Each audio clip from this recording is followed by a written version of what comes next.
Let's keep it real. Even though Huddersfield is a team that barely survived the drop last season, we only got a 0-0 draw and a 2-1 win over them last season. What's up, Rich Squad? Welcome back to the channel. It's your boy Dominic Rich, and if you're new around here, consider hitting the subscribe button and clicking the little bell to make sure you never miss another one of my videos. Well, it's match week 2 of the 2018-19 English Premier League season, and Manchester City has started things off on the right foot, but I can't say the same for Huddersfield Town at all. They suffered a 3-0 loss at home. Note I said at home to Chelsea. They were clattered and battered by the likes of Jorginho, N'Golo Kante and Pedro. The Terriers didn't start the season out on the right foot at all, but Manchester City did, as they defeated Arsenal away in their opening match of the season after lifting the Community Shield as well. So Man City has now won their first 2 games of the season,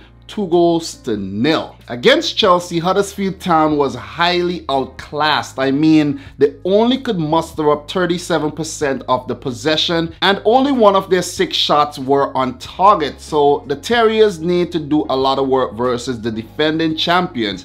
But for Man City versus Arsenal, man, it was business as usual. We had goals by Raheem Sterling and Bernardo Silva. But the citizens were dealt with an early blow this season when the highly prolific midfielder Kevin De Bruyne picked up a nasty knee injury during training on Wednesday. What does this mean for Man City in their first home game of the season? Well, Kevin De Bruyne, fresh off the World Cup, did not even play the Community Shield versus Chelsea, nor did he start the game versus Arsenal. So with his absence, the likes of Bernardo Silva or Ilkay Gundogan can definitely slot into the midfield to replace him.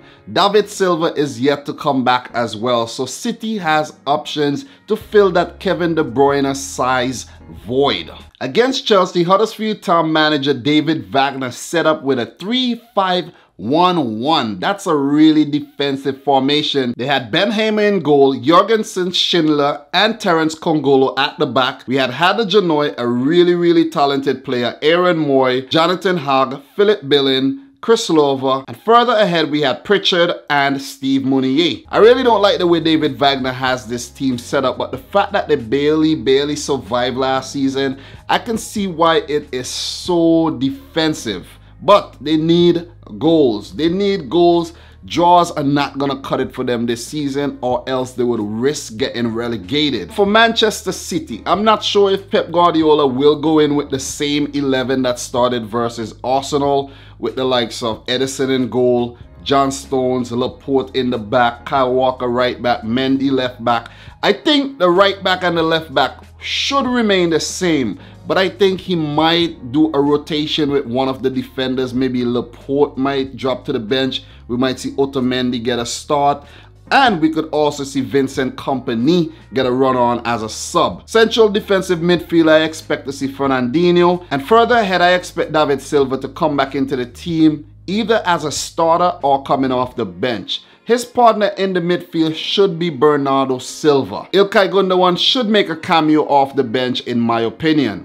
On the right-hand side of the top 3, Riyad Mahrez should start this game. Well, if he doesn't start, Pep Guardiola has options in Raheem Sterling, or if he wants, he could play Raheem Sterling over on the left as he did versus Arsenal, or he could either use Leroy Sané. Up top, I think he's going to go in with Sergio Aguero ahead of Gabriel Jesus. So guys, you see, we have options. We have a lot of options. Even with the Kevin De Bruyne injury and everything, we have options. No need to panic, no need to worry. Manchester City will be good. The first 7 fixtures of the season is pretty good for us because we have Arsenal, the 3 teams that got promoted last season in Huddersfield, Newcastle, and Brighton, Hove and Albion, and then we have the 3 teams that got promoted this season in Wolverhampton Wanderers, Cardiff City, and Fulham. So I think it's pretty damn lucky for us to start with these 7 fixtures.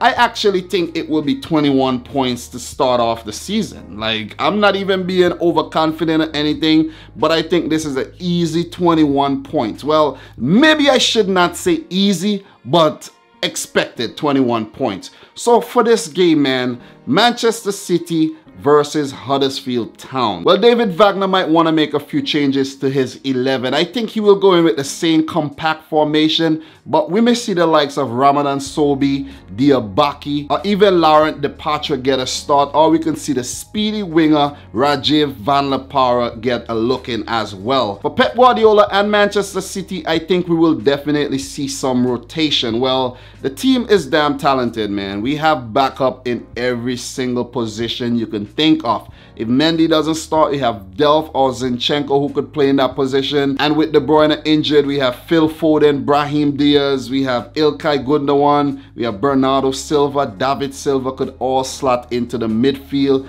Up top, Raheem Sterling, Leroy Sané, Riyad Mahrez. You know, the team is pretty damn stacked up, and I'm really liking the way we starting the season off. I think it's going to be business as usual versus Huddersfield Town. Even though we drew 0-0 with them in the last fixture and we could have only beaten them 2-1 in the first match, I think it's going to be pretty routine in Sunday's fixture. And I think we're going to defeat Huddersfield Town 3-0. We are not going to concede a goal in our first 3 matches this season, which will be the Community Shield, the match versus Arsenal, and now our first home game of the season versus Huddersfield Town. So I'm going for a 3-0 victory over the Terriers. What's your predictions? Let me know in the comment section down below. And guys, to wrap things up, my English Premier League match week 2 predictions. Cardiff City versus Newcastle. I think we're going to see Rafa Benitez's Newcastle pick up their first victory this season. They will defeat Cardiff City 2-1. Both teams lost in match week 1, so I'm going to go for Newcastle to win this match 2-1. Tottenham Hotspur versus Fulham. Tottenham won their first match, Fulham lost theirs.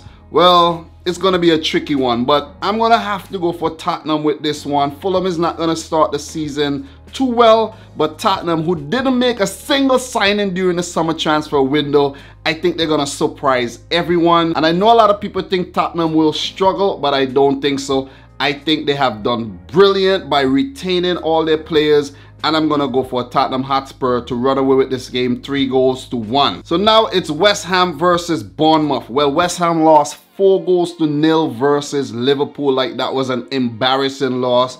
I did not expect such a big margin because of the business that West Ham did in the summer transfer window. Like, it's proven to be pretty damn useless, right?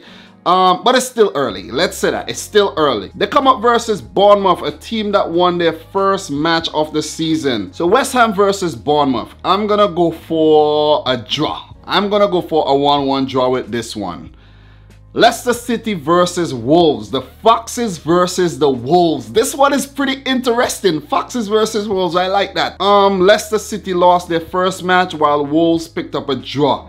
This match is gonna be interesting. Damn, it's hard. It's hard. This one is hard. Nuno Santo versus Claude Puel. Vardy coming up versus the likes of Diego Jota, Ruben Neves, and a bunch of Portuguese guys who's playing for Wolves.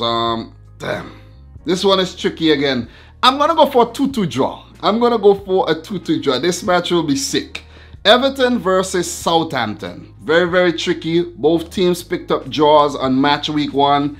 So I'm going to go for a win for Everton. Richarlison looks good. So I'm going to go for, let's say, a 1-0 win for the Toffees. Chelsea versus Arsenal. This one is a big match. This is a big match. I'm going to go for a Chelsea win. Arsenal to start the season out with 2 losses on the bounce. I'm going to say a 2-1 win for Chelsea. So then we have Burnley versus Watford. 2 very, very gritty teams. I'm going to have to go for a draw with this one. I'm going to go for a 0-0 draw. 0-0 draw. Burnley, they picked up a draw in their first match, while Watford, they picked up a win. Then we have Brighton versus Man United. Oh boy. Brighton versus Man United. I would want to say Brighton win this game, but come on guys, we know Man United is going to run away with this game. I think they're going to score 1 and then they're going to close up shop and they might get a late one to make it 2-0. A 2-0 win for Man United, our rivals. So last but not least, we have Crystal Palace versus Liverpool FC. Both teams picked up wins on match week 1.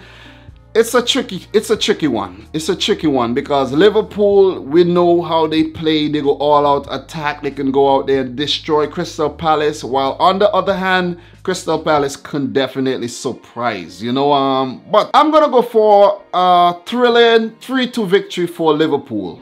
Wilf Zaha might pick up one. We might see Christian Benteke bag a rare goal. Salah will score, Mane will score, and someone else will chip in. Firmino might remain goalless in the first 2 matches of the season, but Liverpool will win this match 3-2 in my opinion. So guys, there you have it, my 10 match predictions for match week 2 of the 2018-19 English Premier League season. Let me know yours in the comment section down below. And if you're new to the channel, make sure you click the subscribe button, smash the thumbs up button. Let me know your thoughts in the comment section down below. And until next time, peace out, Rich Squad.